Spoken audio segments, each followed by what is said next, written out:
Hi again then guys, and welcome to another speed build on Forza Horizon 3 in particular, and this time we're tuning up a very expensive, very exotic and very rare supercar. The Mercedes CLK-GTR road version. This used to be my favourite car in both hardtop and roadster forms. The roadster of course is even rarer. I love that car. This one though was my favourite before the open top version. I didn't even know there was an open top version initially. As far as performance goes, it's definitely not slow, and it has some great usability in the supercar class, and I'm going to talk about that later this week in a review episode for this car. But in terms of sheer straight line performance, it suffers a little bit from the same kind of issues as the Nissan R390. It's not really the strongest of top end supercars. Now, with that being said, this isn't trying to make it take on something like a Koenigsegg or a Hennessy. It's just giving you the top speed for those people who do want to use this car and who need that speed to be able to keep it competitive. So as you can see, I have fitted it with all-wheel drive. Some people of course won't like that idea. It's down to personal preference, of course. As far as the Aspiration, you want the twin turbo. You can remove the rear wing if you want to. Personally, I think it looks ridiculous without the rear wing, but of course it's down to personal preference again. For the rest, just do everything you can to the car. Increase the power all the way, lower the weight as much as you can, but also basically fit everything with race in the title. So tyres, gearbox, diff, all of that good stuff.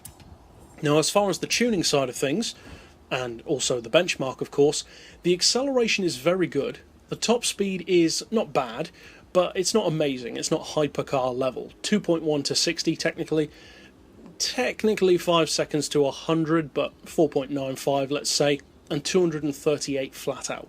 So it's not bad, as I said, but it's not amazing. It's kind of more of a collector's piece as far as supercars go anyway, but it definitely does have some racing use. Now for the gearbox, as you can see, I've got a 3.1 final drive. Then for the individual gears, we've basically just rounded them off to 2.9, 2, 1.5, 1.18, 0.95 and 0.78.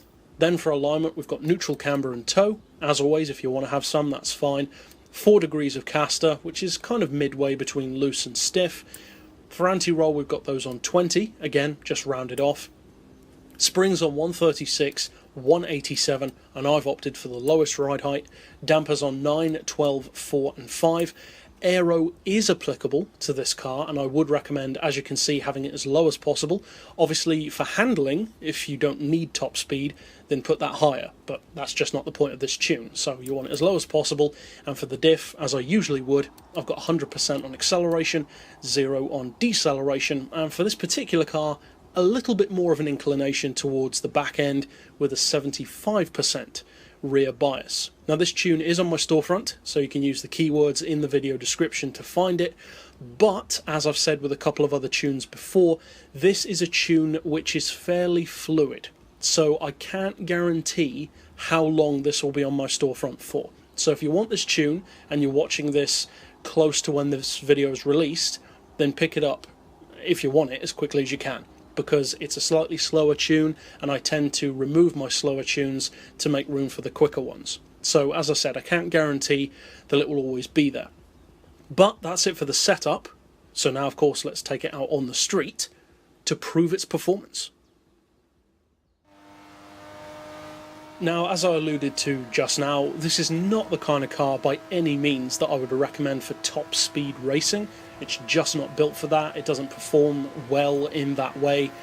But when it comes to a mix of straight line acceleration and handling in a similar way to cars like the R390 and the Maserati MC12, you can really feel that racing design of the car, that race purpose behind it, coming to the fore. The handling is fantastic.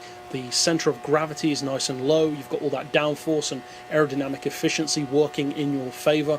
And it has a very low, long, wide stance, which again helps with having a huge amount of grip, really, through corners. For top end speed, not as much, but as you can see, you can get it beyond the benchmark up to 240. So, if you do decide to use this tune, either from my storefront or do it yourself, either way, I hope you have a lot of fun with it, and of course there are plenty more on the channel to check out. But that's it for this pick overall. I'll see you guys next time, and as always, Thanks for watching.